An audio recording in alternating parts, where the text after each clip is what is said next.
Choice, हम जो पसंद करते हैं क्या हम उसको चुन सकते हैं? यदि ये राइट हमारे पास है तो ये सबसे बड़ा राइट होता है। और आई थिंक मतदाता के पास वो अधिकार होता है कि वो अपनी पसंद की सरकार चुन सकता है। 5 प्रकार के लोग होते हैं जो हमारे जीवन में बहुत महत्वपूर्ण होते हैं। पहला होता है जन्मदाता, जिसने हमें जन्म दिया, हमारे माता पिता जो कि हमारे जन्मदाता। दूसरा होता है अन्नदाता, अन्नदाता जो कि किसान जो देश का होता है, जो कि जिसके बदौलत, जिसके खून पसीने की बदौलत हमको अन्न खाने के लिए मिलता है, सब्जियां खाने के लिए मिलती हैं। तीसरा होता है ज्ञानदाता। तो ज्ञानदाता जो हमारे गुरु होते हैं, जिन्होंने हमको पढ़ा लिखा करके संस्कारित बनाया, हमें शिक्षा दी, हमें विवेक का इस्तेमाल करना सिखाया, वो होते हैं हमारे ज्ञानदाता। चौथे होते हैं रक्तदाता। आपने देखा होगा कि एक व्यक्ति जब रक्तदान करता है तो लोगों की जिंदगी बच जाती है, और यदि किसी को रक्त नहीं मिला तो हो सकता है कि उसकी जिंदगी से उसको हाथ धोना पड़े। और आखिरी होता है मतदाता। और मतदाता मुझे लगता है इन सबके सर्वोपरि, बिकॉज यदि ये सारी व्यवस्थाएं, चाहे जन्मदाता हो, चाहे अन्नदाता हो, चाहे ज्ञानदाता हो, चाहे रक्तदाता हो, इन सब लोगों के लिए यदि व्यवस्थाओं को सुदृढ़ करना है, प्रशासनिक व्यवस्थाओं को, तो मतदाता की सबसे बड़ी जरूरत होती है, क्योंकि मतदाता ही है जो सरकार को चुनता है। तो इसलिए आज का दिवस बहुत इंपॉर्टेंट होता है।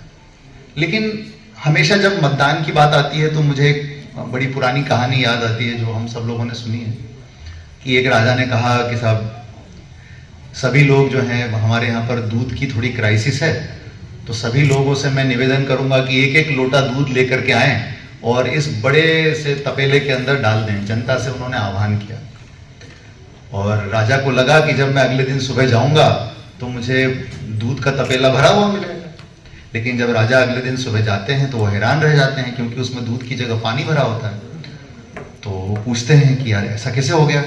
मैंने तो कहा था सबको कि दूध लेकर के आए, और एक एक लोटा दूध तो था, इतना सा दूध देना था, लोगों ने उतना भी नहीं किया। तो फिर उनके मंत्री लोगों ने उनको असलियत बताई कि साहब आपकी प्रजा जो है लाखों की संख्या में है, तो हर आदमी ने सोचा कि मैं एक लोटा दूध नहीं डालूंगा तो कौन सा नुकसान हो जाएगा, मैं पानी डाल देता हूं, दूसरे लोग तो दूध डाल ही रहे। तो ऐसा सोच करके किसी ने दूध नहीं डाला, तो इसीलिए तपेले में दूध की जगह पानी होगा। आई थिंक ये कहानी जो है उस बात के ऊपर पूरी तरह से लागू होती है।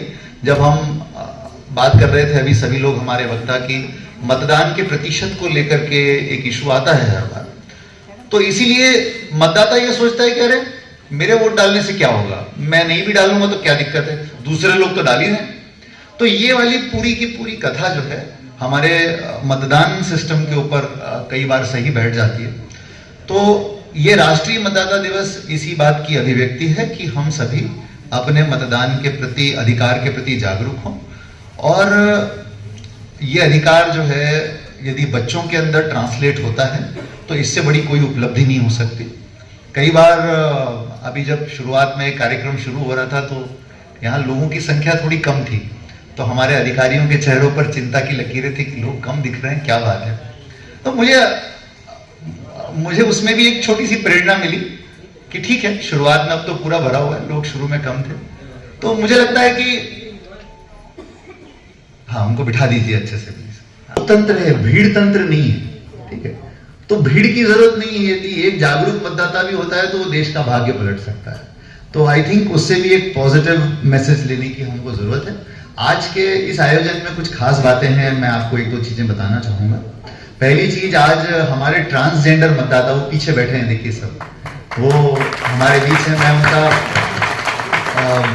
बहुत स्वागत करता हूं। आपको बताना चाहूंगा कि दमोह में 12 ट्रांसजेंडर मतदाता हैं हमारे टोटल।